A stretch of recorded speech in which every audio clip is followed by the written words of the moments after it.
iqra bismi rabbika allazi xalaq xalaqal insana min xalaq iqra wa rabbuka al akram allazi allama bil qalam allama al insan ma lam ya'lam. nit la yàlla mujjee bind bi mu bindee nit wane na ne am na ci moom fierté mais est-ce que nit xam na ni borom bi am na ci moom fierté foofu la wax bi nekk loolu nag ki ko wax mooy suma professeur Cheikh Ahmed Tidiane Sall Maktoum.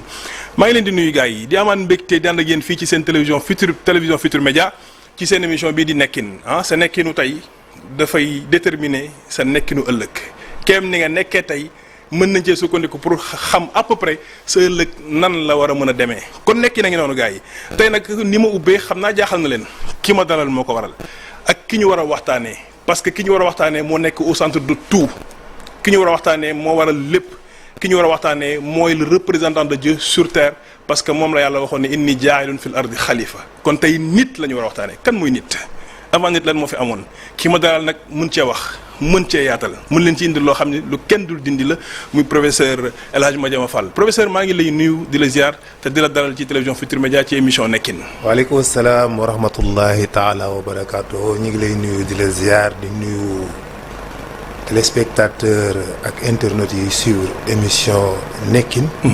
n'est-ce pas di nuyu sénégalais yi ñuy suivre yëpp partout dans le monde. di leen wax ni asalaamaaleykum wa rahmatullahi taala wa barakaatu. jërëjëf professeur tey fi ma bëgg a ubbee parce que am na question sax boo xam ne moom la war a jiital mais dafa am lu ma bëgg a ubbee. ñu évacuer question boobu. dafa am ñett yoo xam ni dama ci ne di ci liggéey di ci xalaat mooy la différence entre xel xol ak ruux boo ñu ci doon dikkal lan nga ñu ciy indil. waaw xel composant wu ñett yooyu la. xel composant wu ñett yooyu la xel quand tu dis xel tout simplement c'est la pensée. waaw la pensée c'est juste réaction wu ñett yooyu la. nafs ak ruux moo existé. xol existé wul en quelque sorte c'est juste le témoin de ces deux. xol mooy fi ñaar yooyu di manifester woo seen divergence seeni sentiment seeni ressent seen connaissance lépp ruux ak nafs ñi ngi manifester seeni sensation ci xol donc xol dafa nekk benn genre réceptacle benn genre encore témoin boo xamante ni si fa la nit di manifester léppam. xol ci xol. xolay bëgg. non ruux ak nafs mooy bëgg xol boo ko débranché woon teg ko fa la jël beneen xol monteel la ko li nga bëggoon ngay bëgg ñi nga bëggoon ngay bëgg du changer parce que bu ñu dindi woon sa xol tegal la ko fële. jël xolu beneen waaye monteel la ko greffé le cœur. waaw. doo bëgg li waajooju bëggoon mais li nga bëggoon ngay bëgg sa doom yi nga bëggoon ñoom ngay continuer di leen bëgg sa jabar bi nga bëggoon moom ngay bëgg kon xol du bëgg non du xol bi nii morceau de chair boobu la quoi mais seen nafs la ak ruux mais seulement foofu la ñuy manifester seen réaction moo tax foofu nga koy yëgee moo tax ci sa xol ngay bëggee sa jabar sa xol ngay bëggee yàlla te ñaar yooyu warul ànd waaw pourtant yaa ngi bëgg yàlla ci sa xol yaa ngi bëgg sa jabar yaa ngi bëgg sa doom yaa ngi bëgg alal lépp ci sa xol lu mën a expliquer loolu très bien parce que nit en réalité ñaari énergie yooyu rek la c'est des énergies on peut pas parler de ruux ak nafs parce que mënoo ko expliquer ni molécule telle la wala si c'est biologique nga ni wala particule telle la wala nangam on ne peut pas l'expliquer.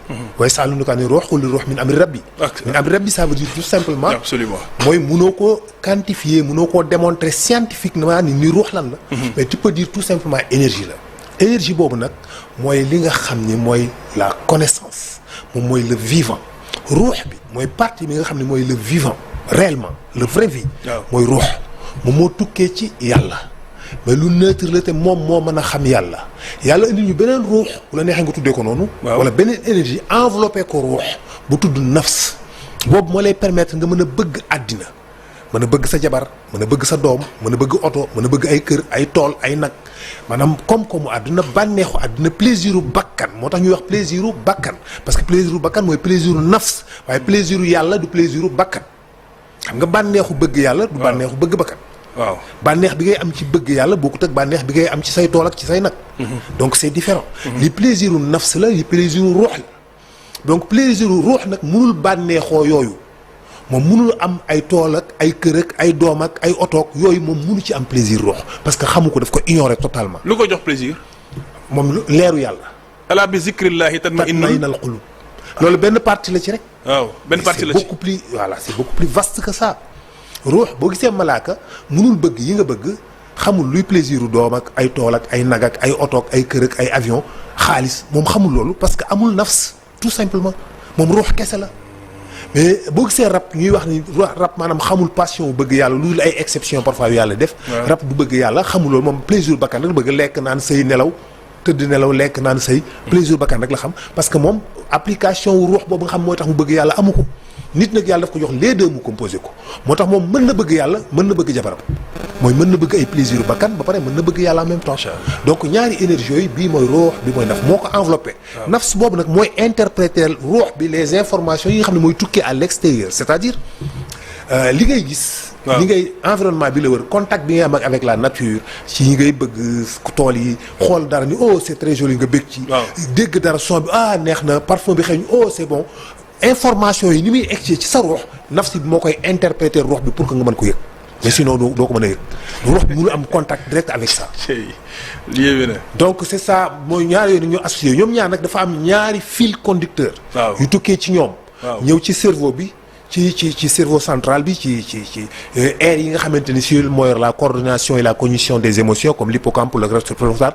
am fa ay cellules yu ñuy wax les récepteurs yooyu ñooy capter les informations yi nga xam mooy tukkee ci nafsu nit ki bu ko defee moom moo koy wàccee ci sir mu jaar ci ñaari nerfs yooyu muy wax ñaari les deux nœuds de contraction des parois du cœur muy ñaari nœuds yooyu nga xam ñoo nekk ci xol bi mooy tax xol bi di pomper bii mu ngi jógee ci ruux bi bii jógee ci nafsi bi ñoom ñaari ñuy balancer seeni décharge électrique tëf cœur bi commence naan pëk commence di pomper nga am ñaari sentiment moom la ñuy wax les deux nœuds de contraction des parois du cœur ñoom ñooy tax cœur bi di pomper di décompressé wu di def nii di jëg moo tax xol du pomper wul nii mais nii lay pomper pëk day weñu moo tax mu tudd xalb parce que dafay weñu ni muy weñoo na nag ñaar yooyu ñoo koy def ay décharge la yoo xamante ni si mooy sentiment ak satisfaction connaissance yi nga xam ne mu ngi tukkee ci sa ruux wala ci sa nafs macha allah donc c'est ça l'être humain en quelque sorte. jërëjëf am na solo mi ngi noonu nu ñu ubbee xam nga ni kon annoncé na ni émission bi dina ala dawme comme ni ko Serigne Mansour Sy borom daara ñu doon waxee tey nag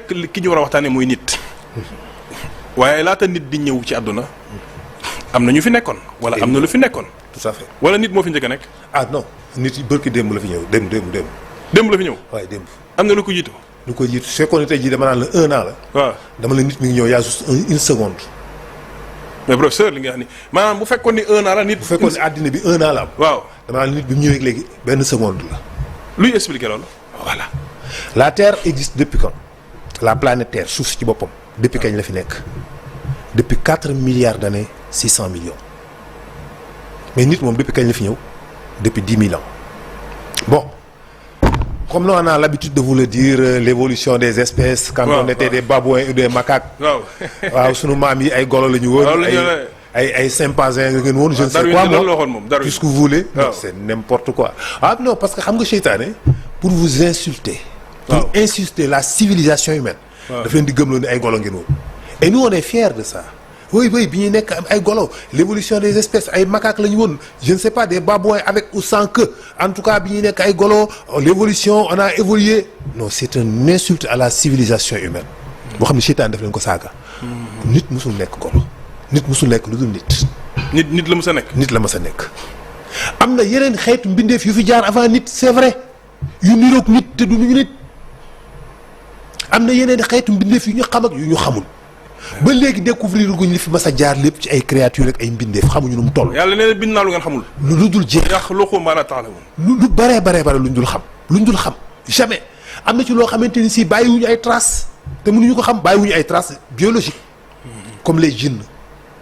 waaw ce que ne comprend pas c'est ça benn détail bu ndaw la boo xam ni dafay sonal les scientifiques parce que c'est toujours des traces biologiques.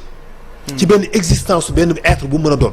alors que les djinns duñu bàyyi ay traces biologiques parce que jinne bu deewee dafay décomposé wu lépp nekkaat liquide benn tax benn niin moo fay des. du bàyyi trace. yaxi jinne mosoo koo gis ñu ne kii yaxi jinne. waaw loolu de waaw mosoo koo dégg. mosuma koo gis itam. doo gis fenn ñu ne bàmmeelu jinne la fii jinne lañ fi suul jinne bu deewee kenn du ko suul dañ koy teg fenn mu décomposé wu en quelques minutes. mu décompose c'est comme glace boo teg fenn. muy seey ba nekk ndox ba disparaître nga gis tooy bi nga xam ne fii glace a fi nekkoon jinne noonu la mel niin moo fay des. parce que bindee wuñ ko matière solide mais matière gazeuse lañ ko bindee. jinne ñun dañoo bindee matière solide ban. waaw xalaxal insaan min salsaalin min hamaa'in masnuun. kon ñun ban la ñu bindee bu nit. mais jinne nag xalaxal jaana min maarijin. waaw min naar waaw donc kon moom gaz lañ ko bindee. c'est-à-dire min maarijin min naar c'est l'hydrogène. waaw vous pouvez dire que c'est l'hydrogène. donc ñun tàngaayu safara lan moo tax tàngaay yàlla waxul safara de tàngaayu safara la wax ci laa bind jinne tàngaay bi. la chaleur la chaleur c'est l'hydrogène en fusion. bu la neexee. donc c'est des particules de gaz c'est des molécules de gaz moom moo composé moo tax jinne am capacité wu mën a évaporer mën a disparaître mën a seey mën a jaar ci ay colistras mën a dem. absolument moo tax bu dee noonu lay décomposé wu parce que du matière solide matière gazeuse la. là c'est clair là c'est clair. alors que des jinne des générations de jinne jaar nañ fi def lu nekk. donc ce n'est pas ça donc la vie de l'être humain mi ngi commencé ñun bii doomu aadama mi ngi commencé il y a juste 10 000 ans. quand on yi lay jëm a indil noonu ak ay l'homme sapiens l'homme cro-magnon l'homme des cavernes nag nangam sangam Lucie jusqu'à présent c'est du n'importe quoi. il existe des créatures yu mel noonu yu fi jaarul peut-être une bonne partie ci li ñu gis. mais ça ne veut pas dire qu'ils sont amuñu ak ñoom benn lien. bokkuñu ak ñoom dara nous n'avons rien ak ñoom. mën nañ ñiroo génétiquement quelque part am nañu ay ressemblances ci suñu génétique. mais c'est normal.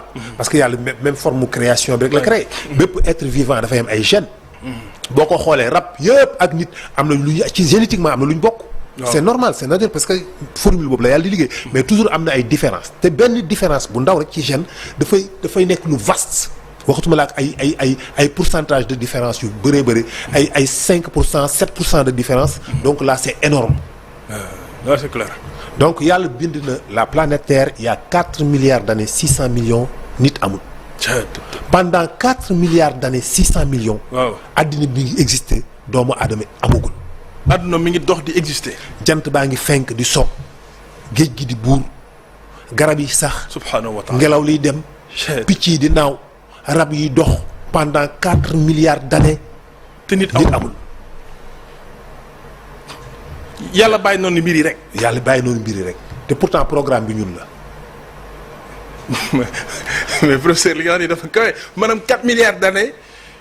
tout à fait loolu lépp am nit amul te pourtant finalité bi pour ñun la. pour ñun la parce que yàlla amul ci moom lu rëy ak lu yàgg amul lu rëy ci moom amul lu yàgg ci moom amul lu gaaw ci moom le temps amul ci yàlla impact. parce que c'est lui-même qui produit le temps mooy créer le temps. c'est lui qui fait écouler le temps si vraiment cet écoulement existe comme on a l'habitude de le dire que le temps ne s'écoule pas. oui. bah ça c'est autre chose. waaw l'écoulement du temps est une illusion. illusion la. mais d'après beaucoup de scientifiques en tout cas le temps il y a un flux de présent il y a qu'un flux de présent un flux de présent veut dire que le passé mi ngi fa toujours. waaw le futur mi ngi sunu kanam. waaw mais il y a un flux de présent rien ne se crée comme on dit rien ne se crée rien ne se perd mais le temps aussi li nga dundoon passé ko nekkul dafa fi jóge mais mi ngi fi mais yaa ko romb c'est-à-dire dafa mel ni Einstein dafa mel ni nga yëg si benn train. waaw nee na yow mi nekk ci train bi. waaw yow yaay vivre le temps yow yaay parcourir le temps. mais ce n'est pas le temps moom moo lay parcourir. yow mi ngi ci train bi. waaw yow yaay parcourir le temps mais c'est pas le temps. c'est pas le temps elle-même. waaw yow yaa ngi jógee départ Dakar. waaw train bi départ. waaw nga toog ci biir train bi toll nga Dakar di gis kër yi Dakar di dund Dakar. waaw ba si ak ngeen génn Dakar jeex ngeen dugg Thiès. waaw léegi Dakar jógewu fa ma nga fa toujours ah. waaw Dakar nga fa de. ma nga fa ba léegi. waaw déedéet mais yow yaa fa nekkatul yow léegi Dakar c'est du passé ci yow mais passé wul. waaw tu comprends maintenant. waaw maa ngi léegi yow Thiès nga toll. waaw bi nga ñëwee ba Thiès ngay dund Thiès ba toll ak Thiès ba génn Thiès après Thiès nekk du passé. waaye ci fa ngay bàyyi Thiès moom. voilà mais Saint-Louis c'est le futur. eggagoo fa yaa ngi dem. absolument. donc le futur est déjà là-bas. waaw le passé reste toujours là où il était. c'est pourquoi on parle de flux de présent. donc il y a un présent comme ça mais le temps ne s'écoule pas donc elle est relative l'écoulement du temps est une illusion. d'après Tibultu d'Amour kon gars yi li ñuy wax temps ak espace. am na benn bindkat bi doon xam ne au temps suspend ton vol. ah oui ça c'est des poèmes c'est parfois absolument ça c'est clair oui. c'est pourquoi il s'exprime comme ça. absolument mais de toute façon ça c'est autre chose. lu ñu war a xoolaat la lu ñu war a. la ñu war a lijjanti la daal. lijjantiwaat la. loolu moom dinañ ci ñëw incha allah si borom xam-xam yi baax a baax. absolument voilà absolument léegi kon yàlla projet bi pour nit la. parce que waxoon na. malaaka yi ñu leen am naa benn projet. waay. bu ma war a indi ci kaw suuf. waay indi jaa'ilun fil ardi. xalifa. te mu war a nekk nit. mais nit boobu laata muy nekk nit am na fu mu déparé. très bien. waaw xam nga yàlla mi ngi débuter la création à partir de l'eau te du loolu la wax. waaw ndox. waaw te du yàlla la wax loolu ni la ci ndox laa créé. lépp luy bind. xalaqa kulla daabatin min ma. waaw. fa minhum man yamshi ala batni. wa minhum man yamshi ala rijlayni. et c'est là que vous avez l'évolution. mais c'est pas nous les humains. am na ñoo xam bu ñuy dox dañuy seen biir yi tëdd.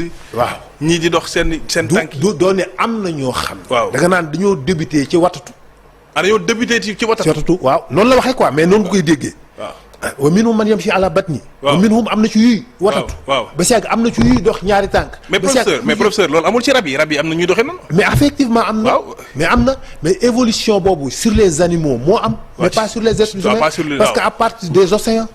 mais aaya boobu laa yàlla kon aaya boobu tekkiwul ni kon animaux yi nga xam ne dañuy doxee seen biir ci lañ bokk kon ñoom kon fii nit la évolution doomu aadama bi la. déedéet évolution rab yi. waaw rab yi ngay gis ci kaw suuf si. waaw ci biir géej gi lañ jógee en quelque sorte di évoluer ba mel ni ñu mel. kon donc laa bu la neexee. waaw nga jëlee verset bi noonu. fa minhum man yamshi ala batni. waaw am na ci luy watatu. waaw ba mujj gi muy dox ñaari tànk. ba mujj gi muy dox ñeeri tànk.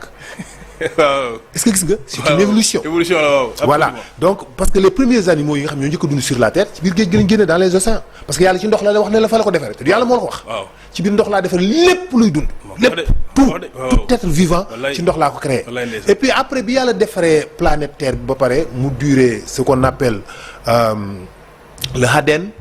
Aden c'est la création c'est la formation de la planète. a duré 600 millions pour d'autres 200 millions d'années. 200 millions d'années la yàlla nekk di créer benn agglomération di créer la planète terre benn proton planète après mu nekk benn planète. la terre nekk suuf. di lëmasu di absorber les poussières yi nekk dans l'espace di ko lëmas ci kawam moo la wax par agglomération boobu di lëmas di tourner pendant 600 millions d'années wala 200 millions d'années soo ko nekk nag benn boule de terre. soo ko nekk benn suuf mais y a absolument rien d'autre. tàng jër magma yi bëri. am ay volcan muy jël temps pour que ça refroidisse mu commence di benn refroidissement di refroidir. après des millions d'années. waaw mu commencé nag amul géej amul garab. waaw amul gàncax. amul dex amul dara absolument rien. y avait que des roches suuf moo fi nekk ak ay xeer amul leneen il va falloir que yàlla créer donc ndox pour mën a créer mbindeef buy dund. atmosphère bi formé gul bu baax. y avait que du carbone beaucoup de carbone les 7 couches de la terre dajalooguñu ñi ngi nekk ay nuages doon di traîner. formé guñu. kon donc les particules chargées dañuy ñëw ci kaw suuf si directement c'est-à-dire les vents solaires jant bi daf ñuy balancer ay particules chargées yoo xam ni bu fi dara nekkoon loolu daf lay rey déjà mënoo fi dund. température yi dafay yéeg de kawe. doo fi mën a dund donc amul oxygène booy respirer doo fi mën a dund. amul ndox mooy naan doo fi mën a dund amul garab gooy meññiti ko di lekk doo fi mën a dund dara mënu fi dund dara yàlla commencé donc ce qu'il va falloir faire mooy d'abord ma créer géej en même temps nettoyer suuf si parce que suuf si boobu dafa fees ak ay acides ak ay toxicité yu ci nekk. yàllaa ngi préparer nit fi mu war a dëkk. waay mu génnee les océans ci biir suuf si géej gi di ball di dajaloo di raxas suuf si di ko balayer di ko dajale ba nekk benn temps muy nekk creux yi points yi nga xam ñoo nekk les points les plus bas mu nekk yooyu ne former les océans. mu des tuuti li nga xam ni moom mooy suuf si foofu géej gi nekk fi géej gi dafa dem ba enveloppé àddina bi yëpp. géej gi raxas ko loolu la ñuy wax planète boule de neige. il fut de un moment àddina bi yëpp océan la woon. les terres n'existaient pas encore. il n'y a pas de continent lépp géej la continent amul. benn continent amul. après la commencé apparaître benn continent génn. déplié wu ba nekk benn super continent mu soog a diviser wu créer les 5 continents mais ci biir noonu ni géej gi créé woo. waaw mu nekk nag ci biir géej gi pendant 2 milliards d'années yoo xam ne yàlla mi ngi commencé di liggéey léegi lan lay bindee luy dund li mu njëkk a créé c'est quoi. waaw lan la. c'est des micro-organismes des unicellulaires c'est-à-dire des bactéries ba yoo xamante ni si cellule unique la mais c'était des procaryotes. les procaryotes c'est mooy yi nga xamante ni si cellules yi nga xam ni seen bopp la ñuy dundee.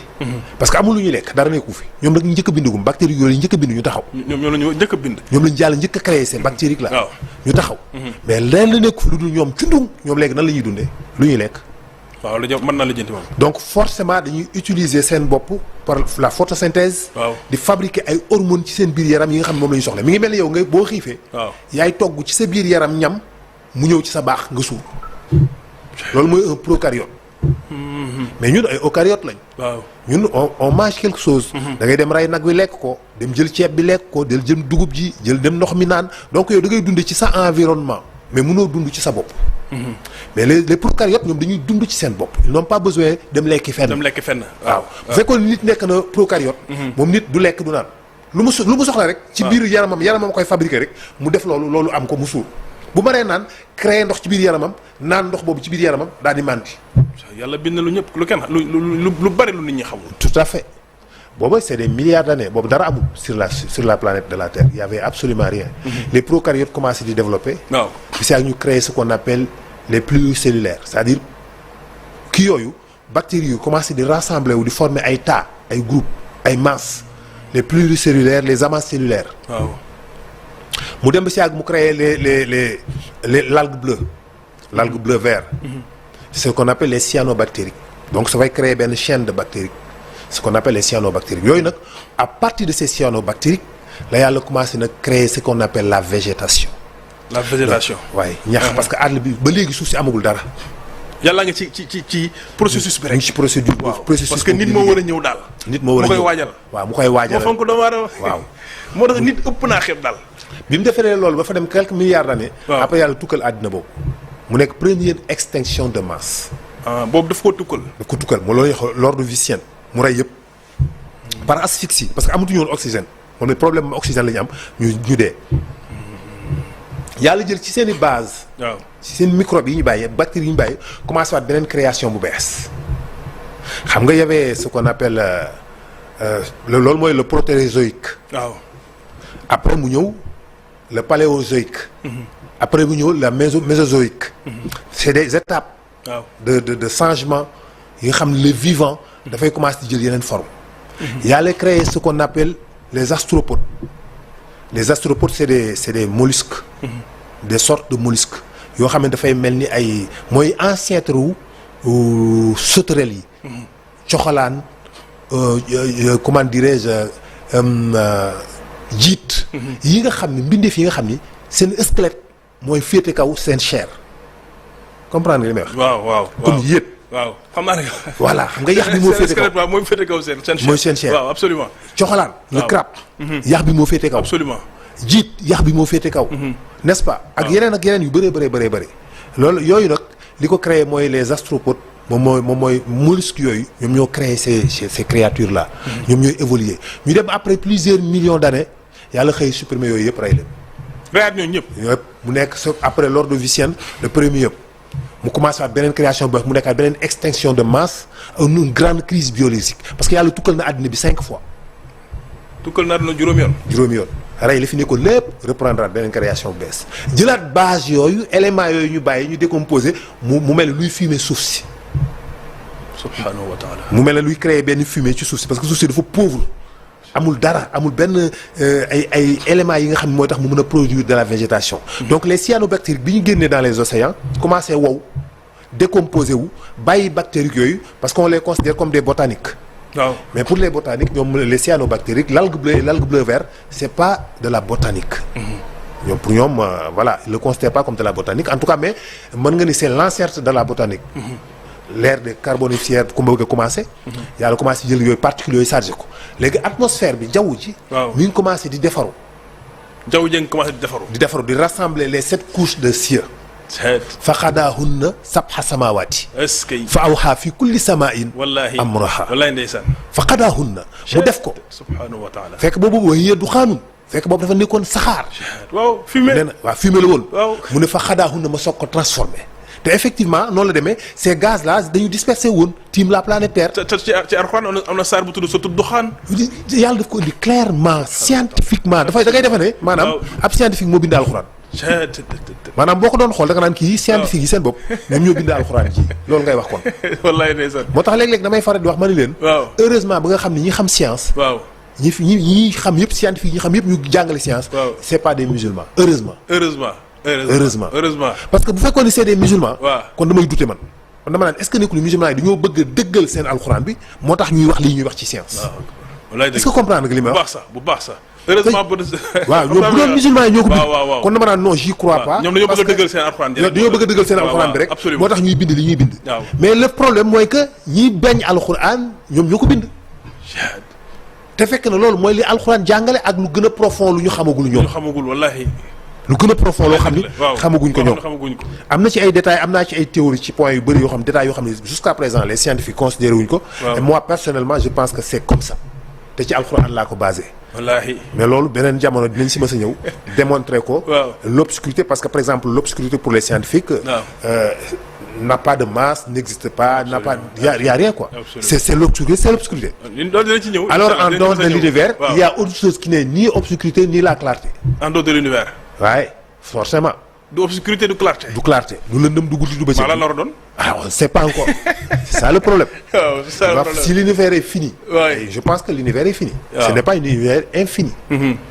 Donc il est fini quelque part. Am na fu mu yem. Foo xam ne fa lay boo demee da ngay génn univers bi dugg ci beneen univers. Peut-être le multivers ñu mën a ñëw dugg ci yeneen espace yi yàlla di tudd xudraak manzilaak yooyu la Seydi Hadji Malick di la relater ci xilaas waaw espace yooyu c'est en dehors de l'univers c'est des espaces yoo xam ne mënuñu ko comprendre l'être humain mënu fa atteindre parce que ñun suñu univers bi nekk mënuñu ko percevoir pourcentage bu ndaw lañ ci gis donc voilà ça c'est ça léegi nag noonu à partir de là yàlla commence cette évolution après les mollusques mu commencé ñëw les invertébrés ay mbindeef yoo xam ni comme ñi ngi dox amaguñu colonne vertébrale quand même mais ñi ngi nekk parce que yooyu c'est des invertébrés voilà ñu commencé di évoluer dans les océans léegi nag algues bleues yooyu commencé propager particules yi ñu am ak mu dans ci kaw suuf si les vents commencé di ko disperser di ko yóbbu suuf si ngelaw yi atmosphère bi commencé di former wu ba sept couches ionosphère thermosphère mésosphère couche d'ozone stratosphère et cetera sept couches yooyu bi ñu paree maintenant la Terre est protégée léegi les particules chargées yi nga xam ne mooy les vents solaires mënatuñu atteindre suuf si ñëw di détruire gàncax gi parce que boobaa bu gàncax gi saxee te yooyu amagul sept couches yooyu gàncax gi dañ koy décomposer. te lii lépp yàlla def nit a ko waral. lépp nit a ko waral univers bi sax pour nit univers bi sax. pour nit la. kon nit daa xamagul boppam rek waaye bu xamoon boppam xam ni. mi ngi mel ni nga defar àddina bi pour ñaari melentaan. ñaari melentaan yi seen vie ak seen existence ñoom ak seen i sët du génn saal bi mais pourtant yow àddina bi yëpp pareek New York ak France ak réew yëpp da nga ko defar pour ñaari melentaan yooyu di ci dund noonu la nit mel ci univers bi ci univers bi ci univers noonu la nit mel waaw li ci des lépp li nga ci mën mooy observation rek quoi toog di xool di séen naan laay biddéew ba la mi ngi à 15 milliards d'années lumière à 13 milliards d'années lumière fa la benn biddéew nekk ba léeb bi nangam loolu nga ci am di observer de loin di imaginer gis d'autres galaxies d'autres planètes tu imagines pas mal de choses c'est ainsi que la yàlla commencé donc gàncax commencé mu commencé nag di taw am ndox gàncax gi commencé génn production oxygène bi commencé parce que les cyanobactéries ñoo njëkk produire de l'oxygène waaw mu commencé nag production oxygène donc mooy s'il y avait que du carbone mënoo fi woon noyyi kon léegi dara war dafay mën a noyyi léegi parce que léegi oxygène am na gàncax gi commencé na di génn léegi nag mu am premier rampant yu commencé génn ci géej gi nag di dox ci bitti parce que léegi bitti gi léegi am na atmosphère bu neex température bi baissé na neex na am na oxygène pur te am na ay gunóor yu ndaw yuy naaw ci biteeg yooyu yoo xam ne yii nekkoon ci biir mën nañoo rampeek seen ñaari pat génn ñëw lekk gunóor yooyu duggaat ci biir ndox mi ñu commencé donc benn du génn semi-aquatique aquatique comment dirais-je loo xam ne day dund ci jéeri di dund ci ndox comme les reptiles quoi absolument comme jessic yi comme jessic comme ak lan bar en tout cas c'est des reptiles yoo xam ne yooyu commencé ñoom dañuy dugg ci ndox mi di génnaat di dem ci biti comme monades yeeg yooyu monades yi donc voilà yooyu nag commencé nag di génn ndànk nag ñuy ramper les premières d'après li ñu gisagum dañu foog li ñu jàpp ñoom les scientifiques ni mooy premier rab bi njëkk a génn dans les océans moom la ñu tuddee le tectalique benn jën la boo xam ne nageoires yi la utiliser nii teg ko nii comme ay pat mu nekk ñaari tànk mu koy teg di watatu di xëccu di watatu ñaari nageoires yi ba génn ci biti moo tax yàlla fa minhum man yamshi ala batni wa minhum man yamshi ala rijlayni aya bi ñëw na waaw rijlayni wa minhum après nag xam nga dinosaures yi deux tànk la ñu yor ñaari loxo yi day gàtt développé wul boo seetloo dinosaures yi deux pattes avant yi développé wul mais boobu développement wu deux pattes avant yi mooy tàmbali mais boobu ñaari pat yu gàtt la ñu am ñaari pat rek la ñu taxawee. waaw après nag ñëw nag ci ñeenti tànk. ñeenti tànk ñëw waaw. ba évoluer donc évolution boobu foofu la ci doomu aadama loolu noonu la ko yàlla bindee ñu commencé végétation bi commencé génn gàncax gi commencé di jóg. waaw oxygène bi commencé di am. ni mbindeef yi commencé di rab yi commencé dund ci kaw suuf si di développé. picc yi commencé di ñëw jinax yi rongeurs yi ak les mammifères commencé fas yeeg yooyu di évoluer di développé ce qu'on appelle le Jurassique. le Crétacé. mooy ère yooyu nga xamante ni si c'est aussi am na extinction de masse. dernière extinction de masse bi moom mooy le Jurassique mooy la disparition des dinosaures. il y a 75 millions d'années. 75 millions d'années. waaye yàlla soog fi effacé yooyu indi fi yeneen mbindeef yu ñu xam ak yu ñu xamul. ba mu yàgg mu soog a indi beneen xeetu mbindeef bu ñuy wax jaan. donc kon daf ni foofu la wax ni la fa minhum man yamshi ala batni. waaw kon mooy yi doon wattatu ci biir géej gi. waaw di feey. waaw mën nga koo considérer comme batni. li nga xam ne dafay feey. ak liy diree ko ci suuf sax bi ñooy am ni ñuy fonctionner dañuy déplacé wu seen corps. après nag rij lay ni soog a ñëw. mooy donc le Tiktaalik bi nga xam ne mooy moom lañ jàpp ni mooy premier rab bi nga xam ne moom lañ jàpp ni moo génnee dans les océans ñëw ci kaw suuf si. moom la ñuy wax le Tiktaalik donc moom ñaari patam ñaari nageoire am lay utiliser di ko tiiree wu. kon fa minhum man yamshi ala batni wa minhum man yamshi ala rijlayni. après nag les dinosaures soog a ñëw. de boo xoolee ñu développé seen tànk kanam yi gàtt yu gudd yi si des gudd moom la ñu développé après soog a ñëw ñu newoon ñeenti tànk.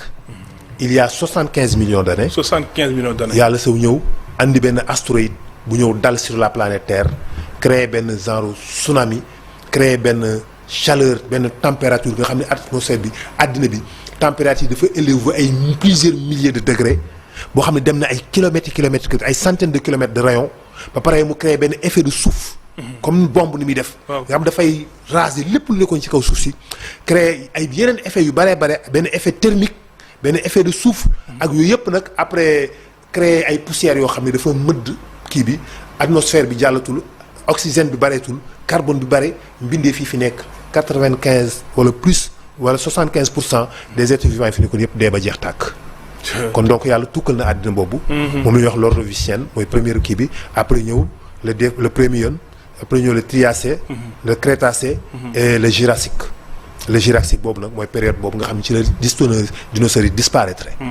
yàlla nag effacé yooyu yëpp. waaw commencé waat continuer addinaam bi. yeneen nouvelle génération di ñëw. di ñëw mu créé yeneen xeetu mbindeef yu ñu xam ak yu ñu xamul. yu ñu découvrir ak yu ñu découvrir. comme ni mu ko waxee rek waaw.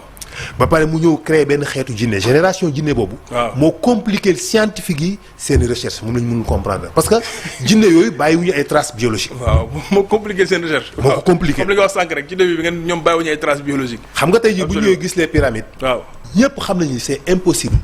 pyramides yi égyptiens yi tabax ko. danaa ko fi wax am ñu itam naan les panafricains là les kémites. waaw nga xam ñoom ils défendent tout ce qui est Afrique. non seen gis-gis loolu la seen vision pour ñoom tout c'est l'Afrique ñun on est les meilleurs je suis d'accord avec eux.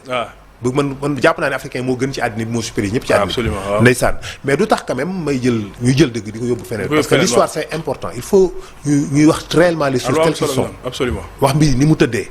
wax mbir yi ni mu demee rek quoi. pour génération yi ñëw pour xale yi jàngat mën a comprendre dëgg yi base yi ñu mën ci teg mais bu ñu leen tegalee ay fen. ñu basé wu ci fen yooyu c'est dangereux. c'est clair donc il faut toujours mu neex mu naqari dire la vérité. nit ñi xam ne lii moo fi nekkoon. lii la ñu def. bu fekkee ne def nañu ay erreur ñu xam ko bu fekkee ne defuñu ay erreur ñu xam ne suñu maam yi kat def nañu erreur bii ñun danañu def ba erreur boobu ñu éviter ko ñun kat loolu perte nañ ko nu ñuy def ba dabuwaat ko c'est-à-dire ci dëgg rek nga mën a dimbalee nit mais pas ci ay mensonges pour bëgg a défendre benn cause bu mu tax ngay wax ay loo xam ne du loolu nous les Africains c'est bien on est extraordinaire pour man ñooy les meilleurs de la planète mais les choses telles qu'elles sont noonu la ko yàlla tëralee donc pyramide yooyu tout le monde sait que ni tey jii borom scientifique am na ay découvertes yu bees wax naa ko bu yàgg. am ñu bari ci ñoom attaqué ba xam naa ni. traité ma de tous nos d'oiseaux ndeysaan. waaye après gis nañ bu yàggul découvertes yi ñu def ay sondes sismiques yoo xam ne gis nañ ne am na 2 kilomètres de profondeur. pyramides yi am na ay formes spirales yu ci nekk yoo xam ne c'est prouvé ñëpp xam nañu c'est la vérité quoi. mais de toujours dafa am ñuy nëbb dëgg googu bëgguñu mu feeñ. donc ils ont su que les Égyptiens ne peuvent pas créer ça. xam nañu yi am na yeneen complexe yu nekk ci pyramide yoo xam ne ñu ko comprendre. ñan ñoo ko fi def. waaw loolu dama ñu yoon ay marteau ki ñoo ko fi def quoi. donc jaan yooyu jinne yooyu doon fi dund bien avant Adama. ñoo construire les pyramides. ñoo construire. waay mais léegi ñoom scientifique bu ñëwee comme mënuñu prouver loolu lan la ñuy wax c'est des extraterrestres ñoom dañu naan des extraterrestres ñoo ko fabriqué. waaw ça c'est clair. xam nga li tax nag ñuy confondre jinne ak extraterrestre. parce que jinne dafa am capacité voyager dans l'espace. léegi ñoom bu ñu amee trace gis ni ñii dañu bàyyi ay signes ak ay dessins ak ay affaires yuy wane dañu am ay suuf yuy dem di ñëw dañuy voyager dans l'espace di ñëw dañu naan kon ay extraterrestres lañ yu jógee ci beneen planète ñëw sur la planète Terre. Or que c'est pas des extraterrestres mais c'est des terriens mais qui sont capables de voyager dans l'espace. Absolument, ça c'est clair. Donc loolu moo ko fi indi loolu c'est une longue histoire pour expliquer le fonctionnement ak nekku pyramide yi comment ça mais xeetu jinne boobu ñuy wax jinne ak jaan ñoom la fi yàlla bàyyi ñu nekk fi ba si yàgg li ciy xew ci ba ñu reyante ci seen biir maanaam jaan yi rey jinne yi bañ jeex parce que jaan yi dañu beew bàyyi jaamu yàlla am nañ doole am nañ puissance ci àddina mooy fabriquer nañ ay pyramides am nañu ay capacité voyer vers d'autres étoiles mën nañ def lu nekk mën nañu ko def ñu bàyyi jaamu yàlla yëg seen bopp jinne yi ñoom nekk beneen xeetu jinne boo xam ne sont pauvres ils sont pas aussi développés que mais ñoom ñu ngi jaamu yàlla mais ñoom nag ñu continuer di waar jaan yi ni leen da ngeen a beew jaamu ji leen yàlla da ngeen a yëg seen bopp jaan yi mer ci loolu massacrer leen ba ñu jeex rey jinne yi ba ñu jeex yàlla yebal benn groupe malaaka ñeen dem leen ngeen rey jaan yi ba ñu jeex jaan yooyu malaaka yu ñoo di ko rey leen ba ñu jeex tàkk moo tax amul benn trace biologique je vois bi ñu fi jógee nag léegi nag bàyyi àddina bi noonu mu continuer booy suuf si di naataat di verte dex yi di dox parce que jaan yi ay dex yu bëri ñoom ñoo ko bënn dex yu bëri tey ji source bi c'est artificiel c'est pas naturel jaan yi ñoo ko bënn génne eau douce boobu bay ci suuf si def ay tool di dund développer am ay recherche mais li ma fi jaaxal ba léegi nii nit ñëwagul non kenn waxagul waxi nit kenn xamul existence wax ni yëpp bu léegi nit ñëwagul kenn xamul sax existence su kooku ni kooku ku existé la ñi fi jaar pour ñoom rek ñoo am importance xalaatuñu sax nit dana ma sa ñëw jinne yooyu yaayu iblis ci la sosoo ca la des yaayu iblis waaye benn iblis men jinne yooyu ci la am benn jaan bu jigéen benn jinne bu jigéen boo xam ne kenn reyu ko waaw biñ ko reyul bi ñu ñëwee ba malaaka yi ñëw fi ñu egsi fi ñu taxaw la ñu gis jaan bi wàcc dafa boqat ci benn malaaka nëbbatu bi malaaka yi taxaw ba ñëw ba wàcc rek mu nu cëpp ñu gis ko mais fii ñu ko indi nii fii mu ñëw nii fi kenn du fi rey léegi ñoom xamuñu nu ñuy def ñu laaj yàlla neen kon bàyyi leen ko foofu ñu bàyyi ko fa jaan bu jigéen boobu nag di génnee awraam waaw di ko wan malaaka yi xamuñu loolu ñu koy daw bu ñu ko gisee dañuy daw ba mu jigee benn malaaka affaire bi sonal ko mu jël benn xalu safara sànni ko bi ko sànnee rek mu dugg jaan bi ëmb am doom judd di iblis jaan bi dee iblis judd nekk jinne iblis foofu la bawoo foofu la soqoo daal di judd tudd assasine waaw noonu lu tuddoon waaw nekk booba turu grade bi mu am la ndax dafay jaamu yàlla ànd ak malaaka yi di jaamu yàlla ba am grade bu kawee boo xamante ni si mooy le général ci malaaka yi nga xam ñoo nekk ci première asamaan moo nekk seen chef moom iblis ñu tuddee ko assasine mu nekk fa ba yi ci xew loolu xam nga ko sud bi li ci topp xam ni ko après mu mujj beew jaar fi mu jaar yàlla soo ko décidé ni nag léegi inni jaalun fil ardi xalifatan fil ard léegi la loo bëgg ut moom la bëgg a créer nit a ngi noonu waaw mu ne damay créer mbindeef boo xam ni donc ci recherche lay dund maanaam du toog ni rek dund gi di ko dikkal mais day bay day gas teen day defar day tabax kër pour mën a dund kooku nag laa bëgg mu représenter ma ci kaw suuf kooku moo représenter yàlla ci kaw suuf waaw moo tax nit am xam-xamu créer parce que yàlla day créer waaw moo tax nit mën a créer oto wala man avion asma waaw kullaha mu mën a créer bombe mën a créer avion mën a créer bateau mën a créer téléphone mën a créer télévision créer robot buy dox di wax comme yàlla mi ngi def comme yàlla nit il fait comme Dieu parce que yàlla moo ko fi indi jox ko capacité yooyu pour mu représenter ko mu xamal nit xalaqal insaan mun loo xam ne mënu ko woon comprendre maalam ya'lam donc nit am capacité wu loolu connaissance boobu du apprentissage moo ko jox nit dañ ko inspiré dañu inspiré nit xam-xam yàlla moo ko inspiré moo ko wax yu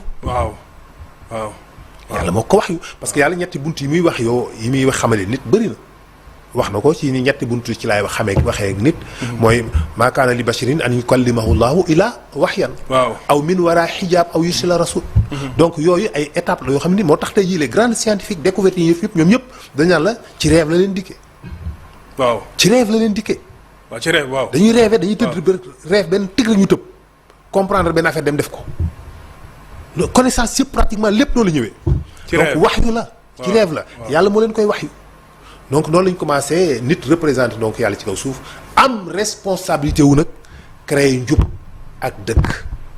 am responsabilité boobu. am responsabilité boobu xam nga boo gisee yonent yàlla Daawuda. waaw moom rek la yàlla ma sa wax ci yonent yi ni ko yaa Daawuda. waaw yow kat Daawuda. def naa la inni jaalun xalifatan fil ardi def naa la sama xalifa. bayna naas bil xaq. waaw léegi Daawuda moo ko Seydina Mohamed ku ëpp garaat. Seydina Mohamed. moo yonent yàlla Ibrahima ku ko ëpp garaat. Seydina Mohamed. moo yonent yàlla Ibrahima ak Daawuda ku ëpp garaat yonent yàlla Ibrahima. waaw Ibrahima. yooyu ñëpp lu tax yàlla mosu leen a wax loolu mu wax Daawuda. waaw Daawuda dana wax loolu moom. waaw yaa Daawud inni xaw ma. inni jaalun fil ardi xalifa. waaw xalifa. waaw faxkum bayna naas bil xaq. waaw waaw léegi lu tax yàlla waxu ko yonent bi te yonent bi ëpp garaat Daawuda dana yonent bi yónni naa la ngay yonent dana Ibrahima yónni naa la ngay yonent waxal ak nit ñi. te loolu kat mooy na nga àtte dëgg. waaw ci diggante nit ñi. parce que Daawuda dafa am pouvoir nguur mais yonent yi amuñu woon pouvoir nguur parce que nguur moo mën a taxawal dëgg xeex fen nguur moo am pouvoir boobu imposer dëgg jële fi njubati comme Daawuda dafa nekk président. dafa am buur yàlla ni ko nag faxkum bayna naasi bil xaq yow yaay sama représentant moo tax le vrai représentant wu yàlla. bokk na ci nguur. muy nguur yi fi nekk nii. nguur yi fi nekk ñooy épicentre représenté yàlla ñooy bopp représenté yàlla ci kaw suuf. kon faxkum bayna naas bil xaq boobu day ñëw ci ñoom ñi yor nguur yi nii. ala kulli xaal faxkum bayna naas àtteel ci diggante nit ci dëgg. bul calculer say intérêt bul xool ki la noonu bul xool ki la neex amatoo ko une fois que yàlla def la buur. bu xàmmeetoo sa noon ak sa xarit amatul yow parce que nekkalutoo fi ay nit tu n'es plus personne tu n'es plus n'importe qui représentant wu yàlla nga te moom mi la teg ci nguur googu mi ngi lay observer billaahi wal kitaab yi mi ngi lay observer chaque seconde de ta vie ci bépp décision boo jël ak lu mën a def décision boo jël wallaahi mi ngi lay gis tout le temps 24 heures sur 24 te dara benn particule de pensée de réaction wala baaraam boo yëngal duñ ko raté lépp la ñuy noté moo tax ku yàlla jox nguur ci àddina. waaw xamal ni amatoo xarit amatoo noon yow dëgg ak fen ñooy sa xarit ñooy sa noon. amatoo xarit dëgg mooy sa xarit lu dul dëgg mooy sa noon point. amatoo xarit amatoo noonu dindi ko ci sa bopp bokkutoo ci ñooñu yàlla génne na la ci cadre boobu. kon nguur lu diis la de. torop mën nga cee liggéey aljanna bu gaaw mën nga cee liggéey jahannama bu gaaw. un laps de temps bi nit def ci àddina. ak nguur. jarul dara. absolument bu nit ki profitoo def dëgg. nu nit ki bon xamoo nu mun wax ne lu nit ki def rek dëgg la. mais li nga jàpp ni mooy dëgg quand même. waaw tu es convaincu ni lii mooy li baax. parce que njiitu réew loolu lay def. li mu jàpp ni mooy li baax loolu lay def. li mu jàpp ni mooy li bon loolu lay mën na nekk mu juum nag d'accord parce que nit la. mais quand même mi ngi jéem def li nga xam ne jàpp na ni lii mooy dëgg. mu jéem ko def jàpp na ni lii du dëgg mu xeex ko jëlee ko fi mais bul ëpp nga loolu. boo nekkee njiitu réew dépassé nga yooyu ëpp nga ko di noonoog di xaritoo di bëgg di ba non ëpp nga ko tu veux plus que ça. maam ñi la wooteel ak ñi la wooteelul ñëpp daal wallaahi sa noon bi la gën a détesté mën nga ko woo mu ñëw nga waxtaan ak moom ci njekk yëkkati parce que sa njaboot la sa noon bi la détesté sa njaboot la. te yàlla dina la dénk dina laaj yàllaa ngi fii ay nit bañ yàlla te pourtant yàlla daf leen a njaboot di leen dundal di leen jox ñuy lekk di leen jox ñuy naan ñu wedd yàlla ni yàlla amoon di ko saaga sax te pourtant yàlla taxul mu teg leen feebar rayu leen sa njaboot la. ab yonente day toog ay nit bañ ko muy leen di ñaanal ñooñu nitu yàlla yi dañuy ñaanal seen i noonu pour yàlla musal leen pour yàlla tegg leen seen i jafe-jafe parce que seen responsabilité moo toll noonu. moo tax nit bu xasee ba nekk njiit. waaw amatul noonu amatul xarit bu nga ko am. parce que yàlla defal na la fa wër tànn la ci junni doomu aadama. xam nga si Iblis bi mu ñëwee waxtaan ak yonent bi. waaw dafa wax ak moom ñaar fukki nit yi mu gën a bañ ci àddina bi. da koo wax moom Iblis. waaw bi mu ko waxee yéen ni ko yow ba pare. waaw buur buy àtti dëgg la ci teg. moom Iblis. waaw. kon de fexe di àtte dëgg baax na kon. waaw bi mu nee yonent bi bi ko yonent bi laajee kan nga gën a bañ mu ni ko yow. waaw. mu ni ko parce que yaa fekkoon àddina bi ma jaxase nga ñëw. ordonné defaraat ko jàngal nit ñi ay jikko yu baax ak ay yërëmanteeg ay bëgganteeg ay soppante ay muñalante et cetera. loolu moo tax ma bañ la. yaay numéro 1 mu ni ko d'accord léegi koo ci teg daf ni ko buur buy àtte dëgg mais man li lay jaaxal mooy pourquoi mu sauté yëpp. waaw. yi fi nekk yëpp ci ñuy def lu baax. néewu ko wàllu yi néewu ko yonent yi néewu ko kiy jiite ci jàkk ja néewu ko jàngkatu alxuraan bi yëpp si bi sox dañu ko buur bi àtte dëgg. buur bi àtte dëgg loolu la ko wax de. parce que buur bi àtte dëgg mooy tax yooyu yëpp mën a nekk. mooy tax sëriñ bi mën a jàngale alxuraan. mooy tax diine mën a jag. mooy mbaax mën a am. dëgg la moo tax mu def ko deuxième noonu. mu ne ko buur buy àtte dëgg mooy ki wuutu yàlla dëgg ci kaw suuf.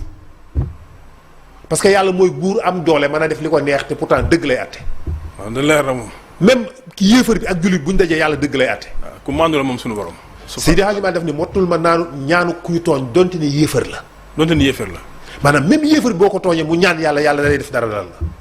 wërsëg bi doomu aadama da wërsëg yàlla ko bind ak wërsëg.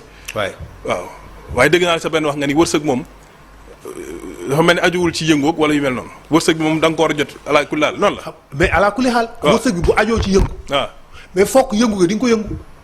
xam nga ne boo nee wërsëg ajuwul ci yëngu. nga dem jaaxaan sa néeg nii sama wërsëg dana ñëw. waaw non non da ngaa natt am wërsëg boobu moo tax. waaw loolu la mais boo ko naree am. waaw lay tax nga def ko ba jot ko. fokk di nga ko def ndax yàlla dina la teg condition yu tax nga def ko est-ce que di nga li ma la wax.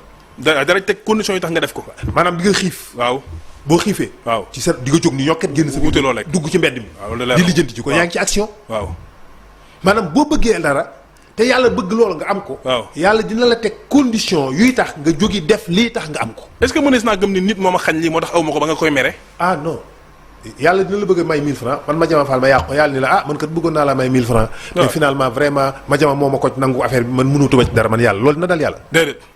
donc yooyu la problème. wa min daabatin fil ardi illaa alaa llaahi bu ma la xañee 1000 francs yi rek yàlla bëggoon nga ñàkk ko. attention dégg nga wax bi. dégg lu leer sax. su ma la xañee 1000 francs yi. waaw mooy yàlla namoon nga ñàkk ko. mu jaare ko ci loxoy man mu bon mii ma jële ca bàkkaar yow nga jële ci yiw te ñàkk 1000 francs yi. sàcc naa sa 1000 francs. waaw. 1000 francs yi du woon sa wërsëg da nga ko waroon ñàkk. dëgg la muy benn. waaw. man mi bon. waaw yàlla nattoo ma ca man jële ca bàkkaar. muy ñaar waaw. ñetteel bi say ñaawteef yow sa 1000 francs yi ma jël yóbbaale naa ko. yow man xiyaam booba mu nekk yiw woo xam ne dama la koy jël ci sama yiw jox la ko. ba ilaa ñun tibb say bàkkaar jox ma. gis nga kon finalement. waaw 1000 francs yooyu moo gën a riche 1000 francs yi nga lekk. du sa wërsëg d'abord avant tout du sa wërsëg.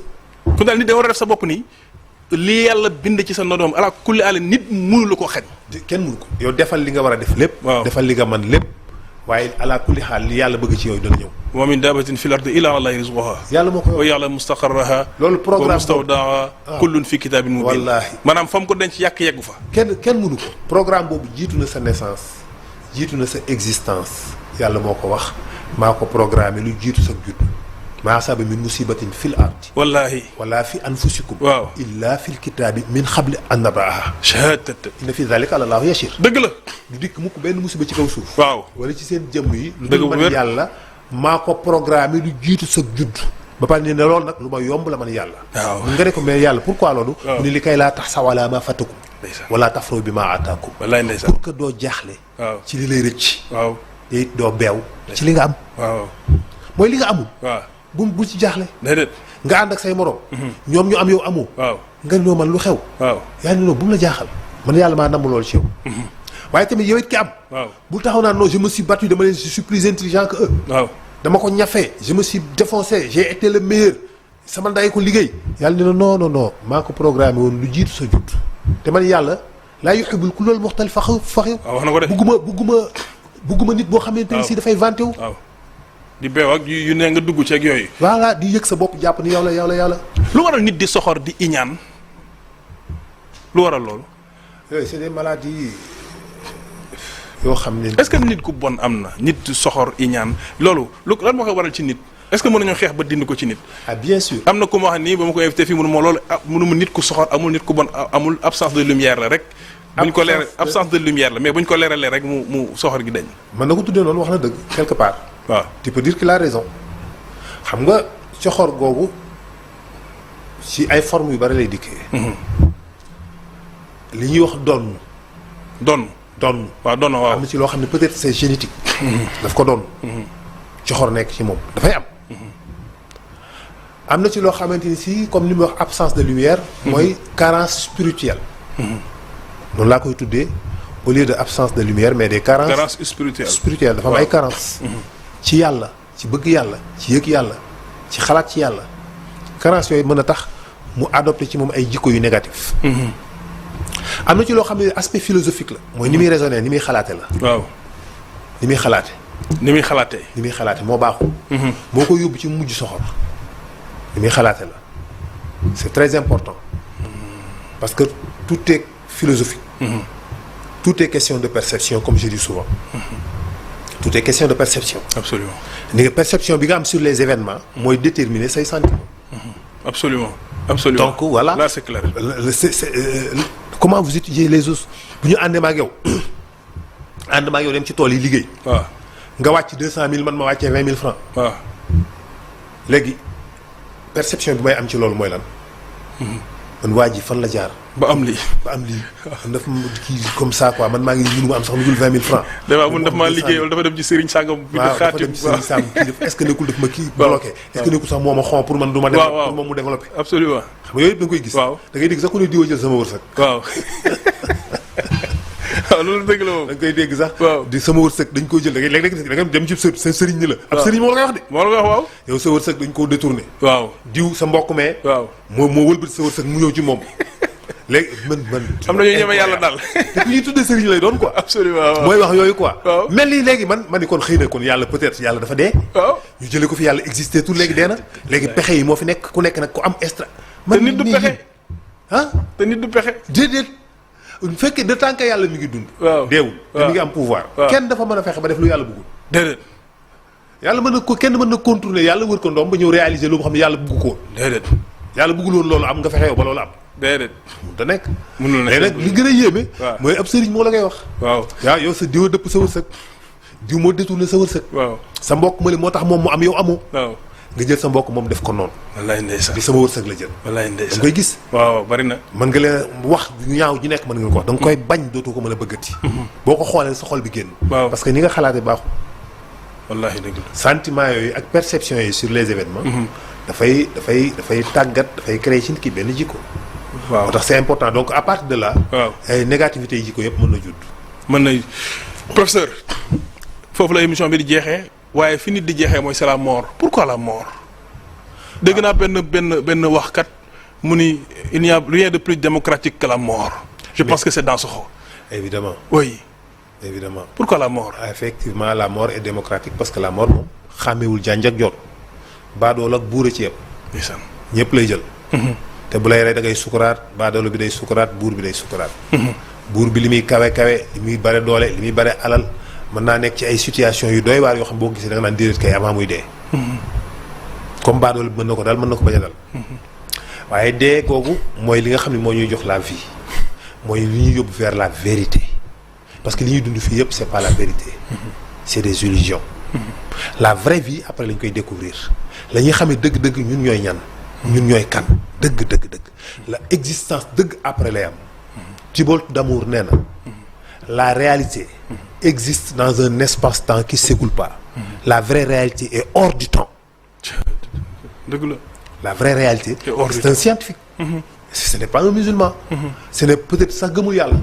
mais gëm na ni xam na ni y a une réalité une existence bu am hors de notre univers. c'est pourquoi il te dit hors du temps. il dit la vraie réalité existe dans un espace-temps qui s'écoule pas. donc forcément il y a quelque chose après ci loolu la ñuy dem pour nag la vie commence. mooy bi nga deewee. parce que lii benn passage bu ndaw la rek ci àddina. boo xam ne nga fiy juddu. ba bi ngay am 30 ans ci ngay soog a xaw a am doole xaw a am tuuti weccit. boo amee 70 ans amatoo doole amatul la benn njëriñ. pare nga donc benn espace bu ndaw la benn 40 ans la toute l'existence benn 40 ans la. fi ngay amee 30 ans ba 70 ans. existence bi yëpp foofu rek la. 40 ans ba 70 ans peut-être sax bu la neex nga wàññi ko wala peut-être nga yokk ko tuuti. yóbbu 80 ans wala sax nga ni 60 ans. en tout cas 40 ans boobu daal soo jëlee le juste milieu dama naan entre 30 ans 70 ans muy 40 ans boobu ci ngay fekk nga am xaalis am doole. am wér. am xaalis ànd ak sa xel. 40 ans mooy existence bi après jeex na. léegi boo demee 70 ans yi rek léegi jàll nga léegi lan nga desee ay feebar. ay naan comprimé. ay diw pommade dootoo lekk lu neex dootoo lekk lu yàpp parce que sa tension bi dootoo lekk fruits yi. parce que sa diabète bi. dootoo lekk lu neex parce que diwlin bi. graisse da ngay bañ cholestérol bi. sa bopp bi day kii sa yaram bi nanguwul di dootoo lekk lu neex. donc ay salade ngay yëg ay carotte ak yu kenn xamul. ay basante. boole ko naan say ndox naan 40 000 comprimés. yu dul jeex. après daan somnifère yëngal naan. bala ngaa tëdd lu nekk di nga ko yëngal naan. soo ko tëdd pour nelaw naan garab pour nelaw naan garab pour nelaw. tu te rends compte. absolument doomu aadama bu demee pour mu nelaw il faut mu naan garab pour nelaw. waaw ça c'est catastrophique. wallaay ndeysaan. mooy naan garab pour nelaw. nga xam nelaw da nga ko war a mar daw di ko defee ji. pour nga nelaw. lépp donc amatul existence. mënatoo dem fenn mënatoo solu génn dem ca boîte ya mënatoo dem ca sabar ga mënatoo dem baali parce que màgget nga. mënatoo def yu bare bon tu peux plus rien faire bu ñu la tegalee pooju ginaar sax doo ko jeexal. bu ñu la tegalee lii mënoo ko lekk ba mu jeex amatoo appétit mënatoo daw yi da ngay tout le temps yaa ngi jàmbat fuy metti donc y a absolument rien. absolument léegi maintenant ce qui t'attend c'est lan la mort nga dee. dem nag découvrir la réalité la vraie réalité. jërëjëf. ay dans ce cas-là. nga war a rendre compte. absolument ci li nga jot a dund ci kaw suuf ak absolument fala nasalanna allazina ursila ilayhim wala nasalanna al mursalin jërëjëf lan mooy nekk kàddu gu mujj. ala kulli xaal nuyu ñëpp ziar ñëpp. baalu ñëpp àq rek. di ñaan yàlla mu def lañu jàmm tawfiq ak xéwal. merci beaucoup. donc salaamun ala fasin. fa fiha ahibati. wa fiha muna qalbi. wa aqsa maharibi allahumma salli ala sayyidina muhammadin wa sallim. jërëjëf mi ngi noonu c'était votre émission nekkin nekkin bu tey bi nag dafay spécial am na yëg-yëg yu mu yee ci doomu aadama yi nit daal mi ngi noonu yàlla ku fonk doomu aadama la fal yanzurul insaan ila taami nit la wax iqra bismi rabbika allazi xalaqal insaan la wax doomu aadama daal kon war naa xam boppam war naa xam mooy kan war ngaa fexe ba bul doyal sa bopp ci kanam kenn ku mu mën a doon koo gis rek jàppee ko nawale te fonk nit ki waaye daal xamal ni ku màgg nga ci yàlla di leen sant di leen gërëm gars yi loolu moo doon seen émission nekkin fii ci seen télévision Futur Média ma ànd ko ki nga xam ne nag mooy sama professeur di suma xarit le professeur Madiama Fall mi ngi noonu di ko ñaanal borom bi sàmm ko defal ko tawféex di sant bu baax a baax Lansana Mansour maa ngi lay sant bu baax a baax Monti maa ngi lay sant madame Diallo yéen ñi nga xam ne yéen a nekk foofu ci régie ba ngeen di am jàmm ñuy am jàmm ba dimanche ak jàmm ci beneen numéro nekkin jërë ngeen jëf